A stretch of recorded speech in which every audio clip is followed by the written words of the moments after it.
Corruption मुकदमात पर 30 दिन में फैसला मुमकिन नहीं। चेयरमैन नैब ने सुप्रीम कोर्ट में जवाब जमा करा दिया। चेयरमैन नैब ने कहा कि मौजूदा एहतसाब अदालतें मुकदमात का बोझ उठाने के लिए नाकाफी हैं। हुकूमत को कई मरतबा अदालतों की तादाद बढ़ाने का कह चुके हैं। लाहौर, कराची, रावलपिंडी, इस्लामाबाद और बलूचिस्तान में इजाफी अदालतों की जरूरत है। 50-50 गवाह बनाना कानूनी मजबूरी है। रजाकाराना रकम वापसी की इजाजत मिले तो कई केसेस अदालतों में नहीं पहुंचेंगे। एहतसाब अदालतों के खिलाफ अपीलें सुनने के लिए भी रिटायर्ड जजेस की खिदमात ली जा सकती हैं। वजारत कानून ने भी अपने जवाब जमा करा दिए।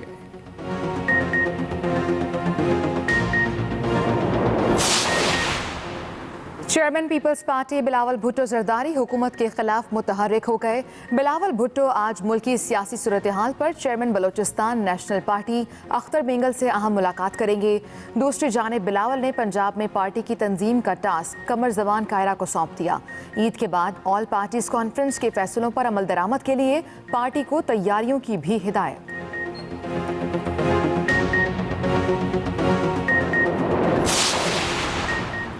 सियासी मुखालफीन जितनी मर्जी APCs कर लें, हुकूमत को कोई खतरा नहीं। गवर्नर पंजाब की तहरीक इंसाफ के रहनुमा उमर डार और दीगर से गुफ्तगू। चौधरी सरवर ने कहा, अवाम अपोजिशन की हुकूमत मुखालिफ किसी मुहिम का हिस्सा नहीं बनेंगे। अपोजिशन नैब में कोई तरमीम लाना चाहती है तो पार्लियामेंट में लेकर आए। गवर्नर पंजाब ने मजीद कहा कि ईद पर SOPs पर अमल ना किया तो नताइज तबाहकुन होंगे।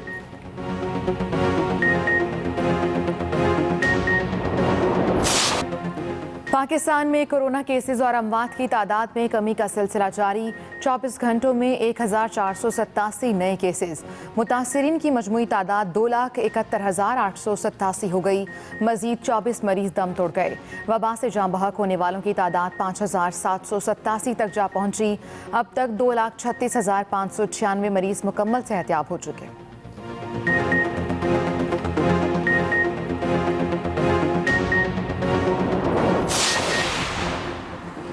कोरोना का फैलाव रोकने के लिए वफाकी वजीर असद उमर की ईद कुर्बान सादगी से मनाने की अपील। इजलास की सदारत करते हुए वफाकी वजीर ने कहा कि ईद पर तफरीही मकामात का रुख ना करें और ईद पर इज्तिमात से भी गुरेज किया जाए। मवेशी मंडियों में हिफाजती तदाबीर को यकीनी बनाया जाएगा। असद उमर को गैर कानूनी मवेशी मंडियों के खिलाफ की गई कार्रवाई पर भी ब्रीफिंग दी गई।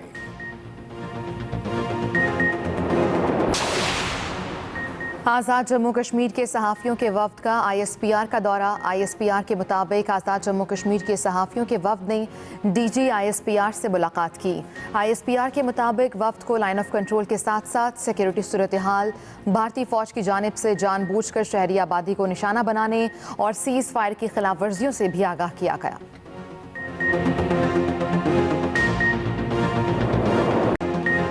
सरबराह पाक फिजाया का PF बेस कादरी पर जारी ऑपरेशनल मशकों का मुआयना।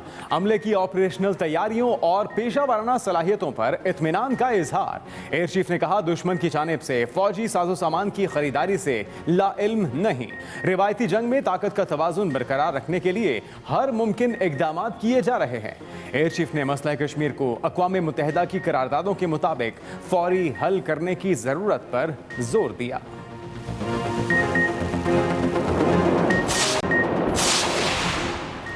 चेयरमैन सेनेट और वजीर आला पंजाब के दरमियान मुलाकात। सियासी और बाहमी दिलचस्पी के उमूर पर तबादला ख्याल।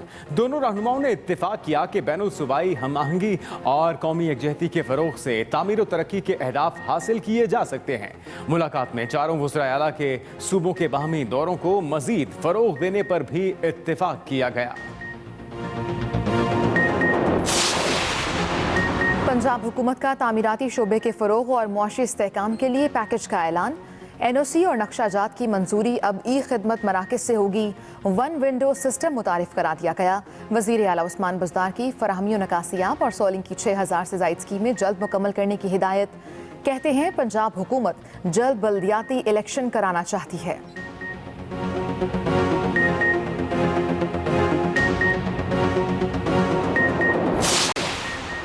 इस्लामाबाद में मैट्रिक के नताइज बारे पॉलिसी फिर तब्दील। 40% मज़ामीन में फेल होने वाले तलबा को भी पास करने का फैसला।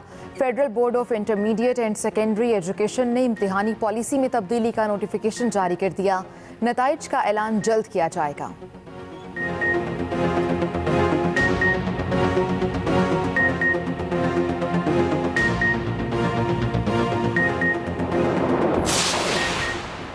अपने बच्चों का मुस्तकबिल महफूज बनाएं, पोलियो के 2 कतरे जरूर पिलाएं। मुल्क भर में इंसदादे पोलियो मुहिम कामयाबी से जारी। 5 मखसूस अजला में एक दिन के लिए मुहिम बढ़ा दी गई। तरबियत याफ्ता पोलियो वर्कर्स फील्ड में मौजूद। मुहिम के दौरान कोरोना SOPs का मुकम्मल ख्याल रखा जा रहा है।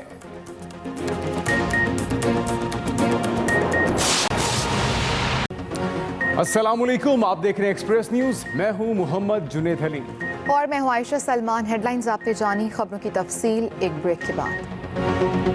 30 दिन में फैसला मुमकिन नहीं, चेयरमैन नैब ने सुप्रीम कोर्ट में जवाब जमा करा दिया। चेयरमैन नैब ने कहा कि मौजूदा एहतसाब अदालतें मुकदमात का बोझ उठाने के लिए नाकाफी हैं। हुकूमत को कई मरतबा अदालतों की तादाद बढ़ाने का कह चुके। लाहौर, कराची, रावलपिंडी, इस्लामाबाद और बलूचिस्तान में इजाफी अदालतों की जरूरत है। चेयरमैन नैब ने कहा कि 50-50 गवाह बनाना कानूनी मजबूरी है। कहते हैं मौजूदा एहतसाब अदालतें मुकदमात का बोझ उठाने के लिए नाकाफी हैं। हुकूमत को कई मरतबा कह चुके हैं नैब अदालतों की तादाद बढ़ाई जाए।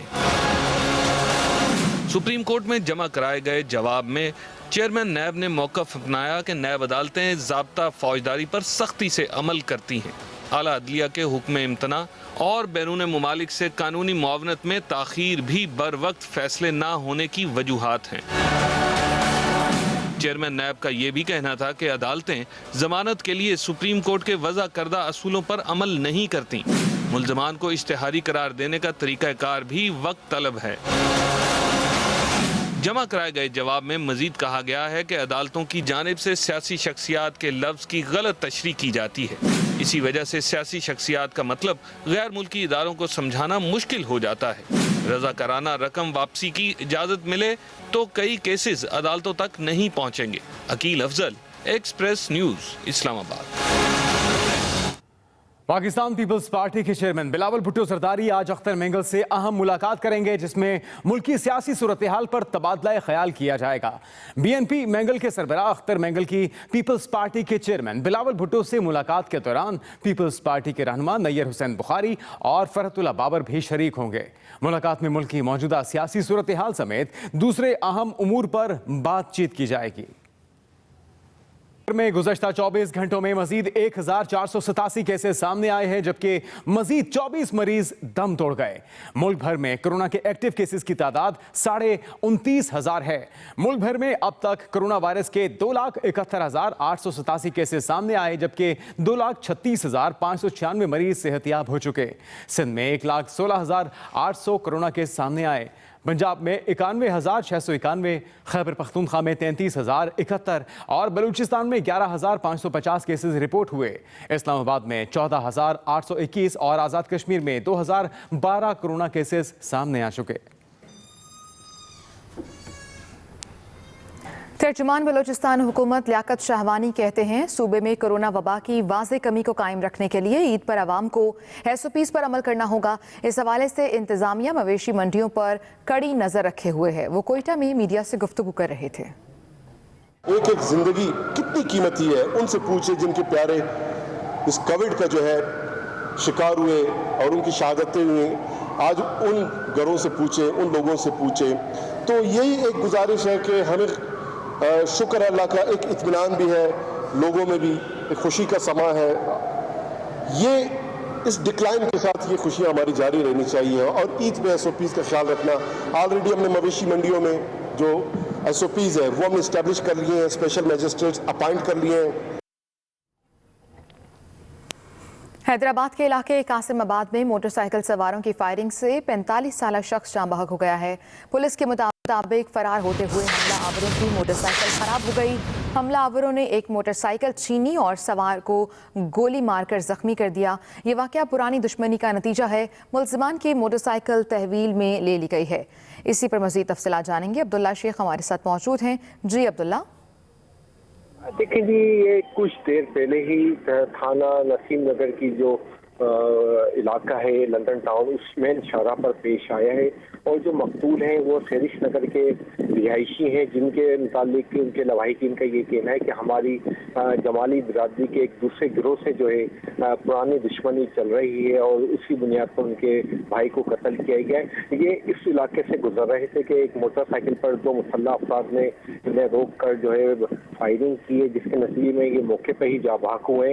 इसके बाद जो हमलावर थे वो फरार होने की उन्होंने कोशिश की तो उनकी मोटरसाइकिल मौके पर खराब हुई, तो उन्होंने उधर से एक गुजरने वाले राहगीर इकबाल को रोका, उससे मोटरसाइकिल छीनी और मुदामत पर उसकी टांग पर गोली मारकर उसे जख्मी किया। जिसके बाद जो है उधर जो लोग जमा हुए उन्हीं लोगों ने जो है मकतूल को भी इसी तरह जो जख्मी है उसको भी अपनी मदद आपके तहत, यानी कि एम्बुलेंस पर वक्त ना पहुंच सके, जिसके बाद उन्हें जो है एक को मोटरसाइकिल रक्षे में और दूसरे को दूसरे रक्षे में बिठाकर जो करीबी ताल्लुक अस्पताल कासमाबाद ले जाया गया।